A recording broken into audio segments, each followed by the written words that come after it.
What's up, you team of bad savages? My name is Tom, and today I'm gonna watch the Black Hawk Down, the Battle of Mogadishu, part 2. The first part I already did, you can check it out beneath this video. And also, guys, don't forget to like, subscribe, and click the bell for notifications, right? It's important so you can receive the freshest content from my channel and from me. So let's dive in.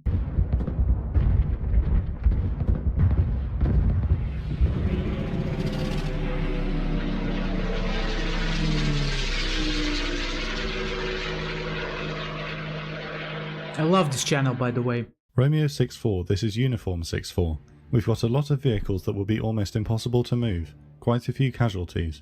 Getting to the crash site will be awful tough, pinned down. Uniform 6-4, this is Romeo 6-4. Danny, I really need you to get to that crash site. This is Uniform 6-4. I have numerous casualties, vehicles that are halfway running. Gotta get these casualties out of here ASAP. The convoy, lost in the city and sustaining heavy casualties, heads back to the airport, with Sergeant Ebersman and most of Chalk 4 aboard.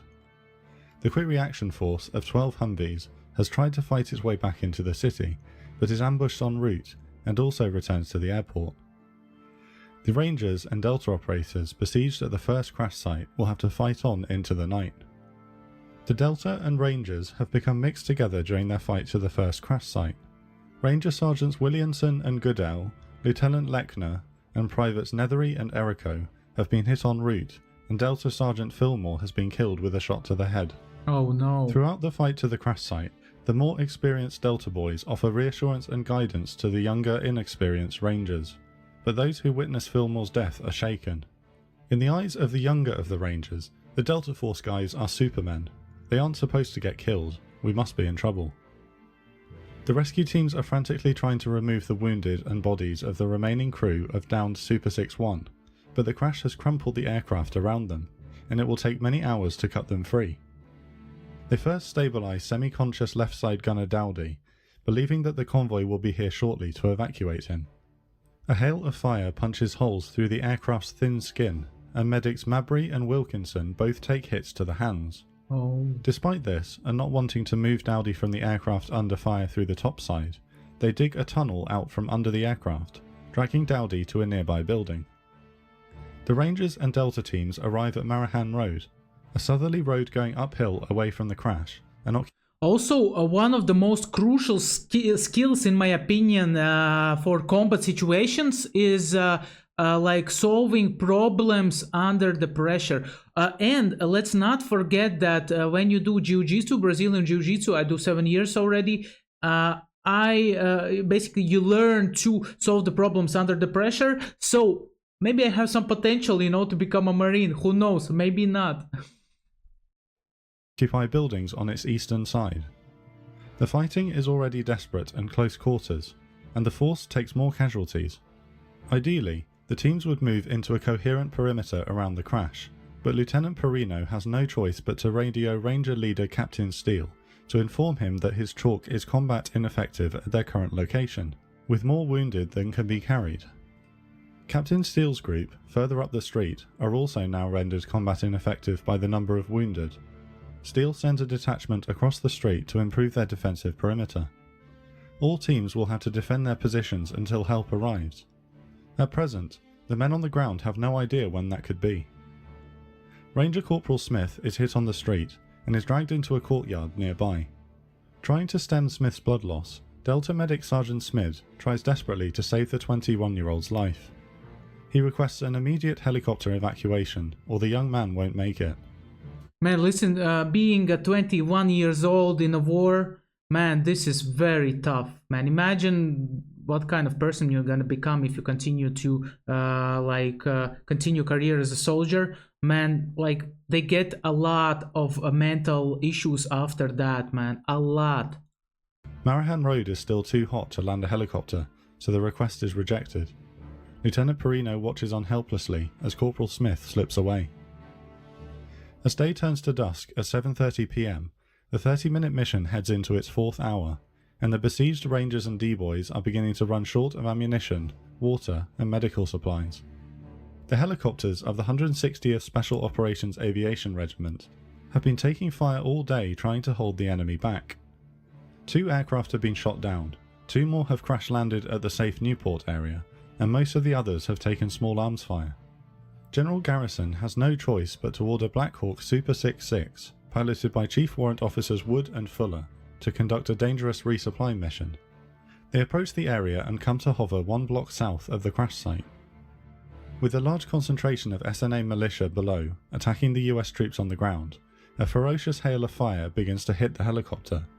Bullet holes are being punched into the airframe around them as the crewmen frantically push supply packages overboard to the street below. Super 66 hovers there for 30 very long seconds. Wow. Delta Force Sergeant Jagadi, who had earlier jumped straight off of the returning lost Humvee convoy and straight into the Black Hawk to head back in to help his friends, takes a non-fatal hit to the face. Rounds tear into the engine and gearbox, but the Black Hawk holds its hover until all of the supplies have been shoved out of the door. Miraculously, Super 66 completes its resupply, and Wood and Fuller climb the helicopter out of the danger, nursing it back to the airport. I just don't understand. Back then, they didn't have the planes nearby Mogadishu. Why they didn't send in the Raptors? You know, like because basically by air they could like observe who is closing in to the soldiers, right? And just like if there's a big crowd, and probably there was a big crowd, just like bomb them and that's it. The supplies are distributed amongst the teams, but Steele's group are too isolated and don't receive any new ammunition. The AH-6 Littlebird attack helicopters now arrive to perform rocket and minigun runs against the Somalis surrounding the US ground forces. The SNA militia are now arriving with heavier truck-mounted machine guns and recoilless rifles. With the isolated US groups not able to form a coherent single perimeter, the risk of friendly fire is high. With the help of infrared strobes thrown by the troops on the ground at the enemy positions, the Littlebirds rotate in to put down frequent fearsome gun runs on the SNA militia. As the night goes on, the Somali fire becomes less consistent, but a constant stream of reinforcements from across the city continues to arrive to fight. Back at headquarters, General Garrison, realizing that the QRF Humvees won't be enough to rescue his troops, has called on the UN peacekeeping force of Pakistanis and Malaysians at the Newport area in the south of the city for aid. Not a quick reaction force, and having not been given warning of the raid, it is taking a few hours for the rescue column, armed with 4 M48 tanks and 32 Condor armoured personnel carriers, to mobilise for the rescue mission into the city. 10th Mountain QRF and Task Force Ranger Humvees arrive at the Newport zone at around 10 PM, and so begins a frustrating 90 minutes of planning and organisation. The rescue force finally departs the Newport area at 11:23 PM and heads north into the city. American 10th Mountain Division troops, TFR, and Malaysian troops have transferred onto the Malaysian APCs, crewed with Malaysian drivers and gunners. US 10th Mountain troops had initially expressed concern about the competence of their Malaysian counterparts. Hold on guys, the help is coming. Help is very close. And that they should just hand over their armoured personnel carriers to the Americans. But given the day's events, voicing this to them may not have been particularly well received, and no such concerns were raised. The Pakistani tanks lead the column of 70 vehicles to National Street, where the Malaysian Condors will then spearhead the force into the city. The majority of the convoy will hold between the 2 crash sites, and elements will move to both sites to carry out the rescues.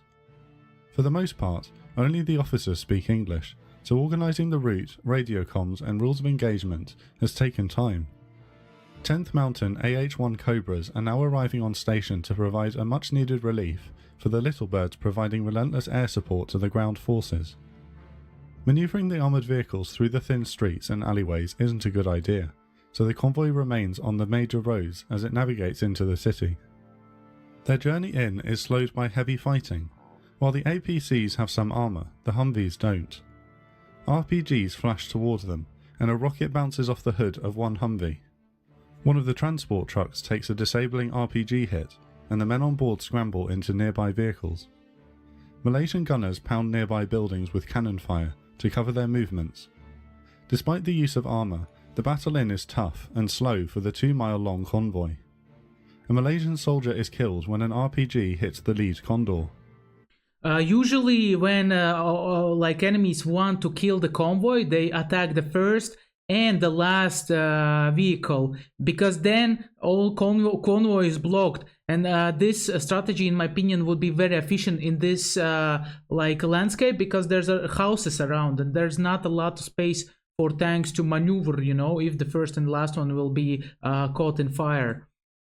7 more Malaysians and 2 Pakistanis are wounded during the fight into the city. The RPG hits and casualties cause further delay to the convoy. The Rangers and Delta besieged at Crash Site 1 continually radio in to the C2 bird, asking when the convoy will arrive. 40 minutes, they say, then 30 minutes later, another 40 minutes, then 10 minutes, then 20 minutes, then simply soon. The men on the ground have no choice but to laugh at the erratic time estimates. With a healthy dose of eye-rolling, any minute now becomes the standard response when the question is asked. The convoy arrives at its central assembly point on National Street and halts amid a continuing firefight. The vehicles of the leading half of the convoy take a right turn up Horwedig Road and approach a roadblock just south of the target building that Rangers and Delta Force had landed on 9 hours earlier. Again fearing bombs and mines planted inside the roadblock, the Condors can't simply drive through. 10th Mountain troops dismount from the lead vehicles, some progressing on foot towards the first crash site, others dismantling the roadblock by hand.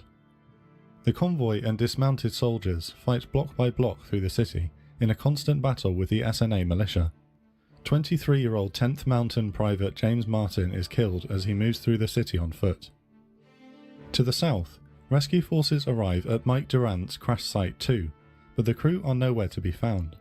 The Somali mob has carried the bodies of the dead crew members away, and Durant himself is under the captivity of Aidid. The ground forces secure sensitive material on board and prepare explosive charges to destroy the helicopter. With the roadblock clear, the convoy rolls eastward with dismounted troops alongside. That's interesting strategy, you know. We just want to get there, help everybody as possible, and destroy it, you know. I have another question, you know. Why, when Americans pulled out from Afghanistan, why they didn't blow up like everything that they left behind? I mean, like Taliban came and they just took everything over, man. What was the point of it, you know? On the street. The C2 bird above calls the next left turn to the crash site. Ranger Captain Steele hears the approaching vehicles. In the darkness, he shouts, "Rangers, Rangers." He cautiously peers out into the street. "This is Captain Steele. I'm the Ranger Commander." "Roger, sir. We're from the 10th Mountain Division."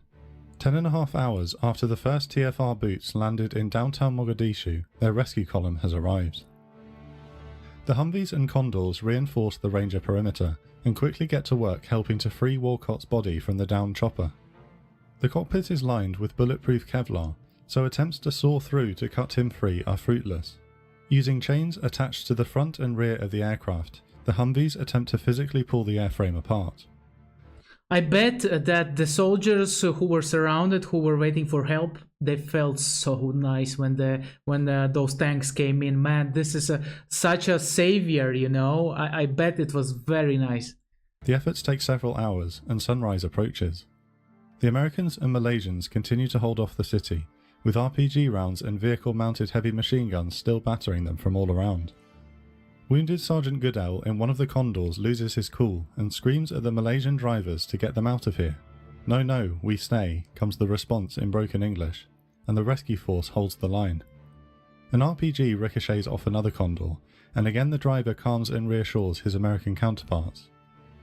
With the sun rising, and after countless hours of effort under fire, the crew of Super 6-1 is rescued from the downed Black Hawk.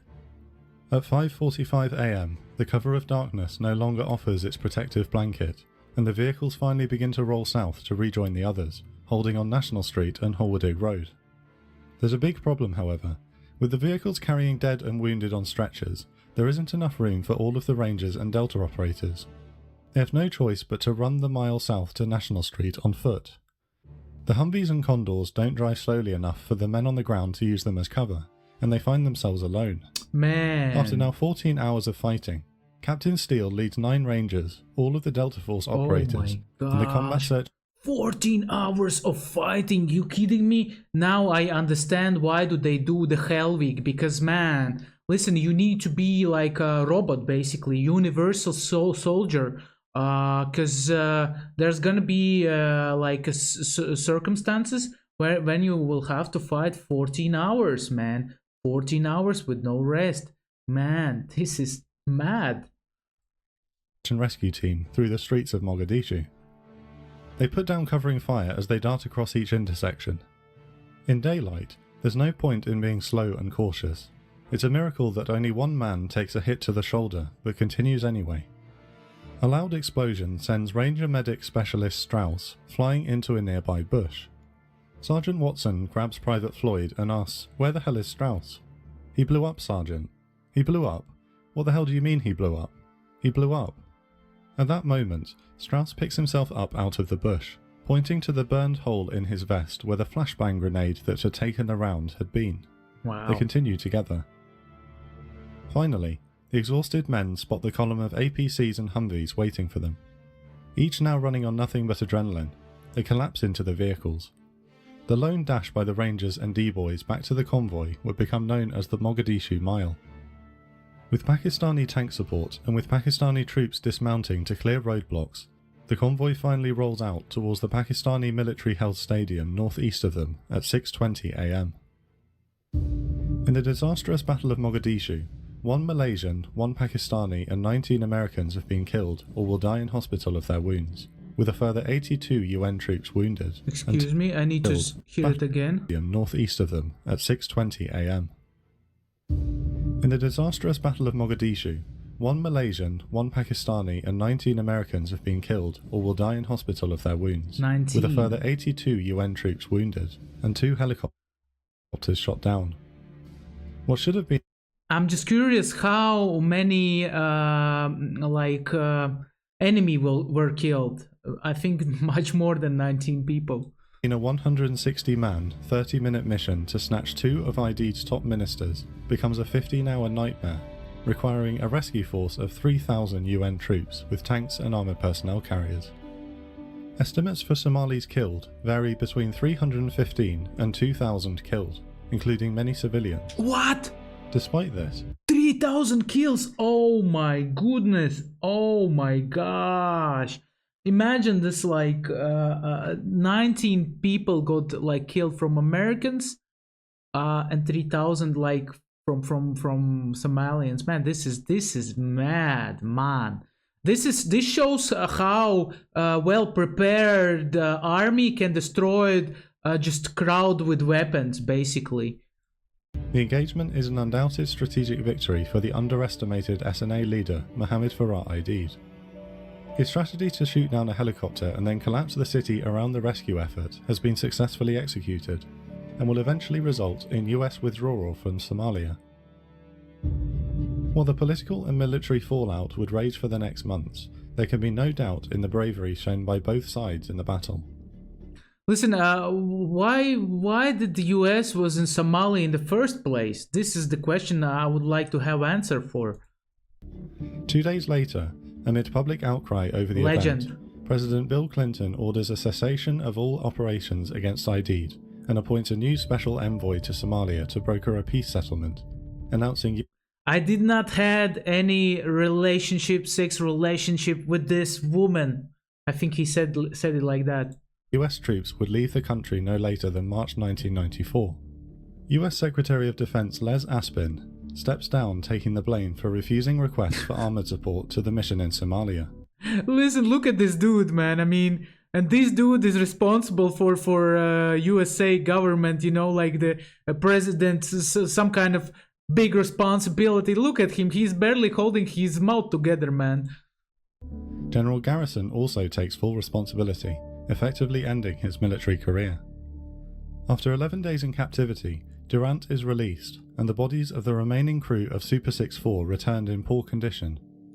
5 years later, on the 2nd of August 1996, Mohammed Farah Aidid dies of a heart attack, following a gunshot wound in a battle with a rival faction,